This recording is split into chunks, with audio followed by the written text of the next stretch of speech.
Mayor. Try to keep the voice going here. Couple things to start out with. Thanks for the representatives of Central Catholic there in the front row. We have Principal Sean Foster and Athletic Director Doug Atkins. So they're here in support of this. Also, is Mr. Lambert still here? Yeah, thank you. I'm going to make a couple comments here, and I don't take them as personal, please. I value your participation in city government. So I think I'll try to be respectful the best I can. Let's see if I can. And he's the spit out- mayor of the Bloomington Academy. I know. So Let's see if I, let me see if I can spit out those words, and I do want to be very polite and respectful to you. And also, I guess before I forget, I think I saw a comment. um, Someone asked a question about me abstaining because I'm a graduate of Central Catholic. Well, I guess I respectfully disagree that that's a conflict of interest. Uh, I'm not an employee of Central Catholic. Uh, My family of seven went through the Catholic schools. I went through the Catholic schools. My kids went through the Catholic schools, so obviously I bleed Central Catholic.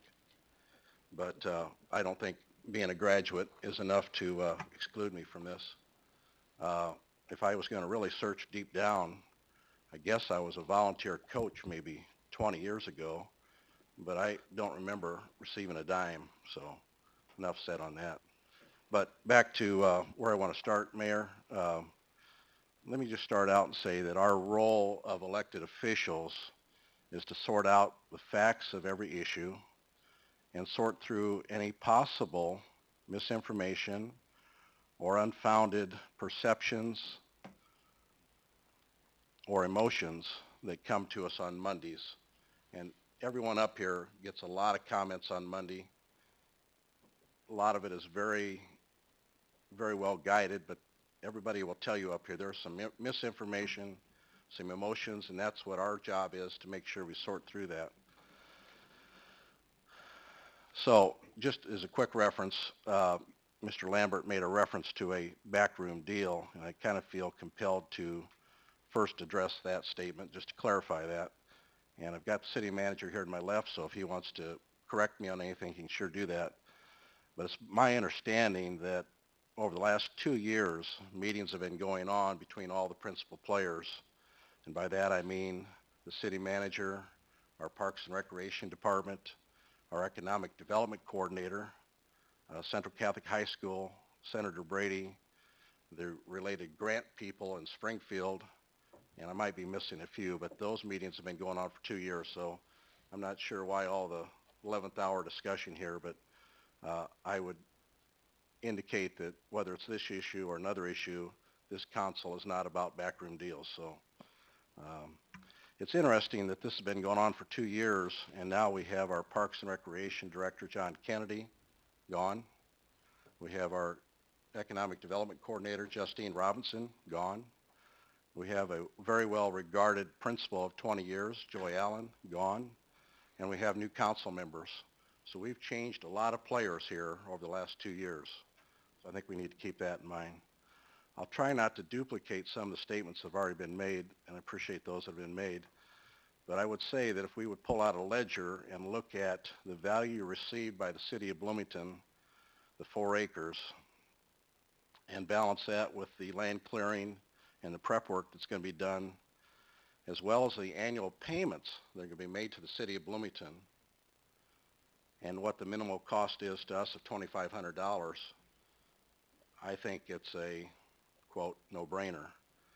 Um, we had this discussion very briefly in one of our council sessions a few months ago, but you think about it, we're getting money from an organization to use a city of Bloomington facility. And if you think back, we've got a lot of organizations using our property, a lot of sports teams using our property. I'm not aware that we're getting money. So I think we've got some new ground here for receiving this money. I hope that we're ready for that discussion in future months if we're wanting other organizations to contribute as well. It's discussion for another day. The other thing that's not included in this report that we have addressed before is Central Catholic has indicated to us how much of the field they would be using They've outlined the times, the days, the months, and we've talked about this before, that is a very, very, very minimal amount of time as compared to what is available for other programming needs for other City of Bloomington uses. So somehow this has got a little label on it of Central Catholic, and I think the label is Parks and Recreation, the demands put on John Kennedy and the Parks and Recreation Department, where people are wanting more land, whether it's cricket, soccer, what have you. I'll throw this out, we all know it, but Central Catholic has given a key of their facility to this city. I don't know of any other organization, institution, school that's given a key to the city and said, our building is your building. I have to ask you to wrap up. We're way over time, and you've now gone on for about 6 minutes, and I usually try to keep people to 3 or 4. Thank you. Sure. We have agreed to many other public-private partnerships, and our decisions tonight will show if we remain consistent with prior council actions with other private educational institutions where we've had land discussions, maybe a vacation of an alley, donation of a street, etc. It's not only an educational institution, but we've partnered with other private entities. Very quickly, Mayor, aside from these direct issues, the city's going to benefit from the developers extending the roads described in the materials and by Mr. Hales, which is going to help the continued development of that Empire Business Park. You've got Pinnacle, you've got Advocates, you've got McDonald's, you've got a new bank out there. That place is exploding. We talk about economic development. Let's get on board. And finally, I'll close with the fact that we've had many discussions here with our Indian population and the stress they have on Exton Drive. Parking, lack of parkland, etc. And we've heard from the Indian population, very heavy population out there. So this is one more opportunity where we can get a little closer to that Indian population and bring them into McGraw Park with the extension of Cornelius. Thank you. I've got a lot of passion here, and I hope the council will support a lot of good things and show our cooperation that has been extended by Central Catholic for the last 10 years. Thank you.